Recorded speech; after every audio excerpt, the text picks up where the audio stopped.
Hi, we're doing a Q&A. I just have questions on from Instagram. I'm just going to start answering them. So this is fun. Why don't you have any living room furniture? I just haven't bought any yet. I mean, I have a couch coming in this month, but otherwise it's just like that. And I honestly kind of like it. Like I don't mind the empty space. I kind of enjoy it. I don't know. You know the saying like less cluttery space, cluttery mind. Oh my god, I don't know. I just like the clean space. It makes me feel better. What's your favorite creative outlet? Probably making videos like this. I feel like this is the most helpful outlet for me, like speaking and stuff like that. And then the next one would be like drawing. Like I've been doing these prints for the past day or so, and that's been like a nice little outlet. How was the transition from van to apartment? It was good. I mean, I think it was a lot easier. Like living in the van was really hard for me, so moving into the apartment was like a breath of fresh air. Like honestly, it was so nice. Obviously, it was a transition, but it was like a nice transition. It wasn't super hard for me. I really love this apartment, honestly. Have you ever tried CrossFit? Yes, I have. My sister is like really big into cross. She's like an Olympian. She just did nationals and got like she did really well. But I don't really like CrossFit. I just don't. It's too hard. It's honestly too hard. I don't like struggling. I don't like feeling like I'm dying in a workout. I also like having control, and I feel like I don't have control when I'm at CrossFit. So yeah. What is something that has brought you lots of joy? This apartment, honestly, and just like being in the city, making friends has been bringing me so much joy and so much stability, and I love it. How did you learn how to do calligraphy? I started in college and I was just bored and I wanted to be artsy. Like, I think I just really wanted to be artsy, and I like forced myself to be that way. So I just started copying other people, and then I looked up YouTube videos. I bought some pens and paper, and I just practiced all day every day, and I was really bad. Like I was really bad at first, but I just kept practicing, and now I don't even think when I do it unless I'm trying to do like a different style of writing. Then I have to think, but like it was just a lot of practice. Like I'm not naturally good at it, you know. Scariest thing you've ever had to do? I don't know. I think I'm doing a lot of scary things right now. I don't know. I have a really bad memory. I'm sure I've done some scary things, but I can't really remember it. My horrible memory works against me and for me. Like it works against me because like I can't remember like most embarrassing moment, scariest moment, happiest moment. Like I can't remember any of those. But also it works for me because I can't remember any bad moments in my life. Like I just block it all out or something. What has been the best and worst part of becoming popular online? Um, Best part first is probably all the connections I've made. Just like so many connections, so many, like truly my faith in humanity has been restored and teared down so many times. But mostly restored. Like people are so nice and so genuine and beautiful on the internet, and like I've felt so much support, especially like through TikTok. Like I really feel like we're like a family over there. Everyone is so supportive. I feel like I can share anything, and everyone's just like there and supportive and kind, and it's really beautiful, and I feel like safe in that aspect. Worst part is, you know, that like 1% or like 0.05% of people who just, I don't know what's wrong with them, but like they're not happy and they want to make everyone else not happy or something. And then I guess like there is a little bit of pressure, but not really. Like I'm pretty good about not pushing myself too hard. Like I said, I don't like hard things. So if social media starts to get really hard for me, I'll just take a step back because I don't like doing hard things. This may be personal, but do you take any meds? I don't think it's personal.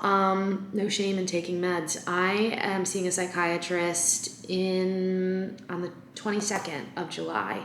So I don't know. I've been told that I know I have like depression, anxiety, like those two things, but I kind of want to get screened for like other things like ADHD or like a mood disorder or something. Like, I don't know. I just kind of want to get a professional opinion. And yes, I will take meds if he suggests it, or she, I forget if it's a man or woman.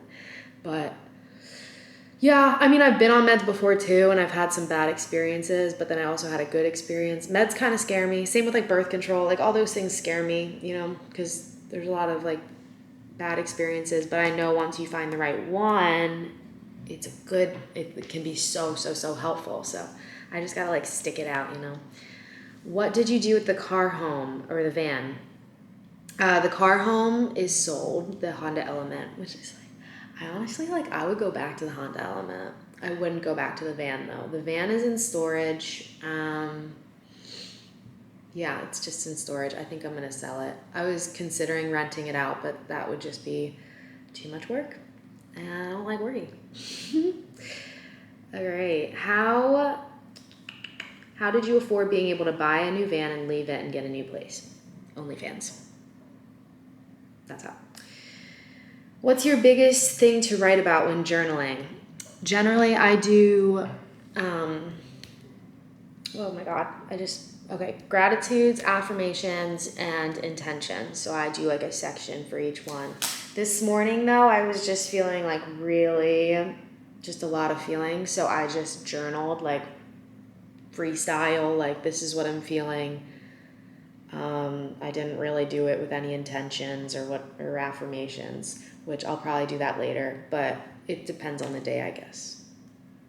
Today I'm feeling like kind of heavy. I'm sorry if it was like, I don't know, whatever. Making this video is helping me. Do you ever miss living in your car? I haven't missed it yet. I haven't not missed it. I'm sure I will at some point in my life though. I'm sure.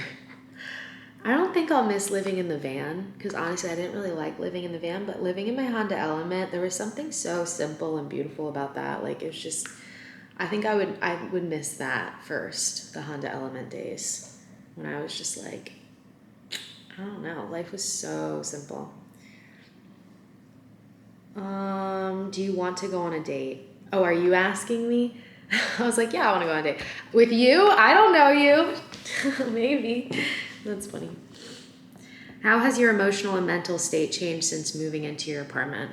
It's been good, I think.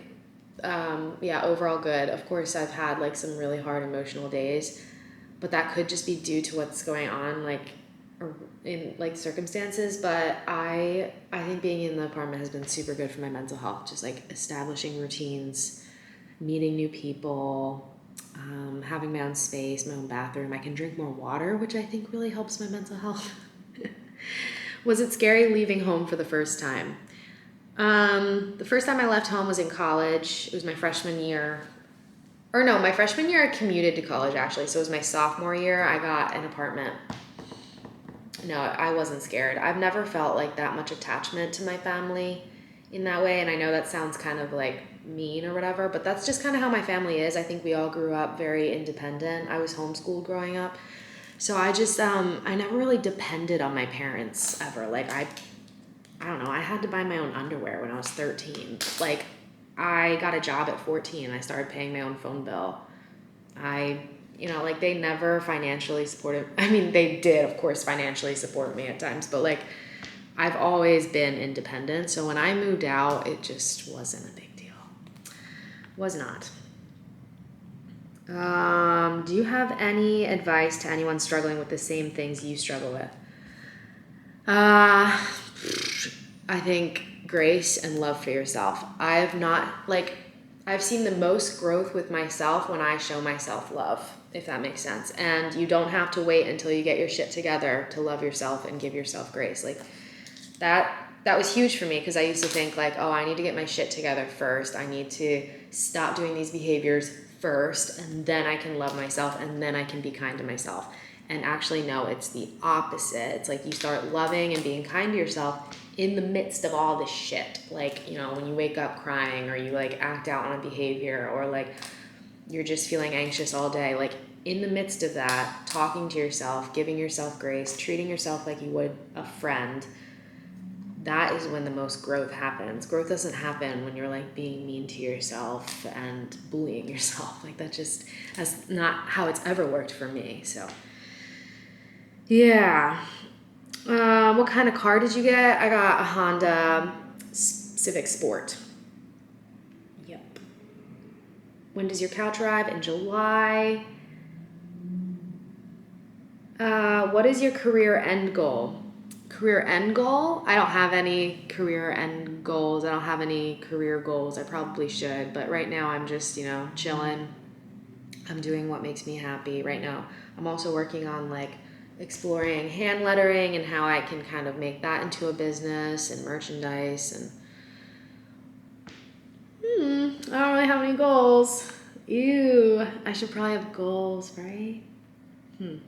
What have you enjoyed most about being on your own? Oh, the freedom. I love being on my own because of that. Like the freedom, no responsibility, no one to answer to.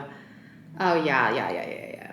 I had to live in my parents' house briefly right before I moved into my car, and it was just like, oh, it was so hard. Oh my God, it was so hard. Any sparks flying on your dates recently? Not really. Not really. I went on a few dates, like more than a few with one person, and then they just like disappointed me. They're just like, there was like a few disappointing things that happened, and I was like, whatever, they're like fun. But then towards the end, I'm like, yeah, I think there's better. Whatever. But no, like nothing crazy happening. If you were going to start traveling again in the future, where would you want to go? Probably a different country. I've traveled the U.S. like 3 times now, so probably a different country. I don't know what country I want to go to first, but I know I want to go to a lot of countries, so it doesn't really matter in the end, where I go first. Where do you see yourself in 5 years? Dude, I don't know. I don't know where I see myself tomorrow. Tomorrow I know I'm getting acupuncture, so I guess I'll see myself there. But like, I don't think about my future.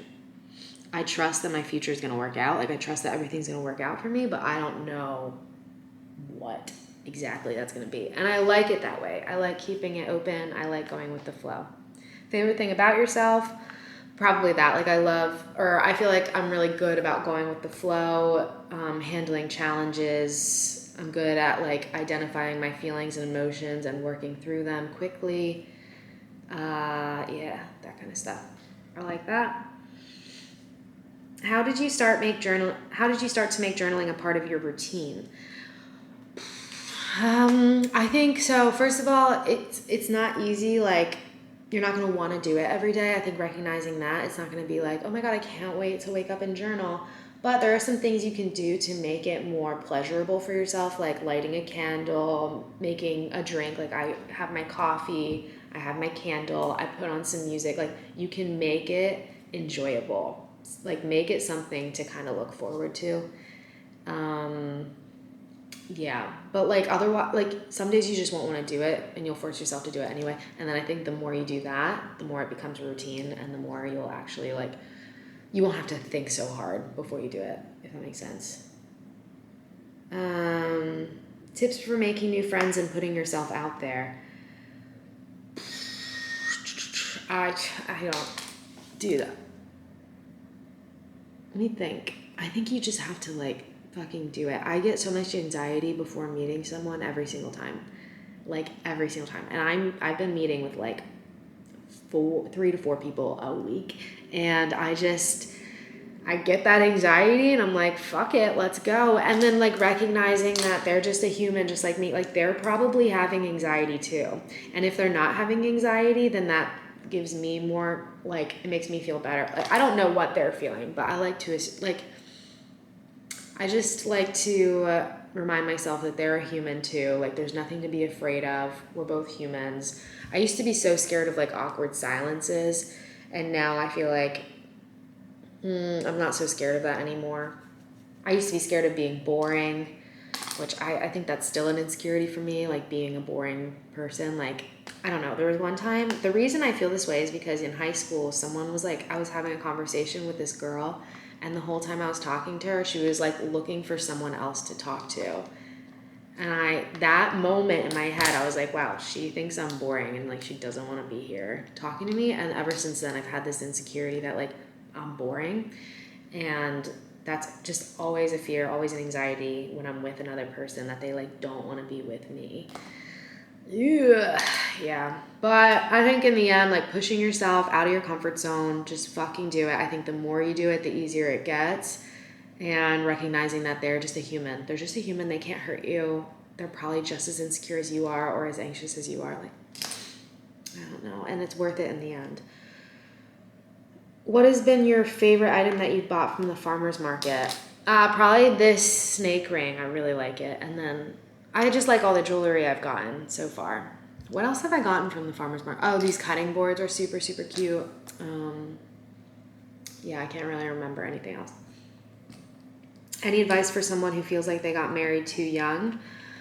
Oh, I don't know. Okay, everyone's gonna be so different, so I don't know like what your particular situation is, but for me, I know I started feeling so much resentment towards my ex because we got married so young, and I was just like starting to feel like restless, like, oh my God, I didn't get to explore myself before we got married. Like we just got married so fast. I was a virgin when I got married. I realized I was bisexual in my marriage. I started like really resenting him. And I think the most important thing I did was just have an open conversation with him about it. Granted, it took me a long time to get there. It took me a long time to even realize I was resenting him, to be honest. Like I didn't even know I was resenting him until like towards the end. And I was like, look, I don't think I want to be married right now. And I just had that open conversation with him. And, you know, sometimes I don't, depending on the relationship, like maybe you can work something out. You can figure out some ways to like make the marriage work, or sometimes you just split ways and that's okay. Like it's literally so fine. And I don't know. I think just having an open conversation though, and then like really exploring like, what do you want? What do you really want? And that takes some deep soul digging or whatever. Do you think you'll remain in the same city permanently? I have no idea. I know I'll be here for the next year, but I don't know after that. What's your dream job? Probably just working for myself, having flexibility. I'm doing my dream job right now. Do you like Florida or California better? Probably California better. I liked Florida, but I feel like the people in California are nicer. They're just more open-minded and way more like chill. I think everyone on the West Coast is just they have just like this chill vibe. Like everyone seems to not be in a rush. They're just like, whatever, like whatever's best for you, like that kind of mindset. And I really like it. In Florida, it just feels, I might be I don't really remember Florida too well because I wasn't like getting to know many people in Florida either. So I actually can't really give a solid opinion on that. What was your motivation behind starting OnlyFans? Were you still married? Yes, I was still married, and my motivation was just to have fun, explore, maybe a little extra income. That was pretty much it.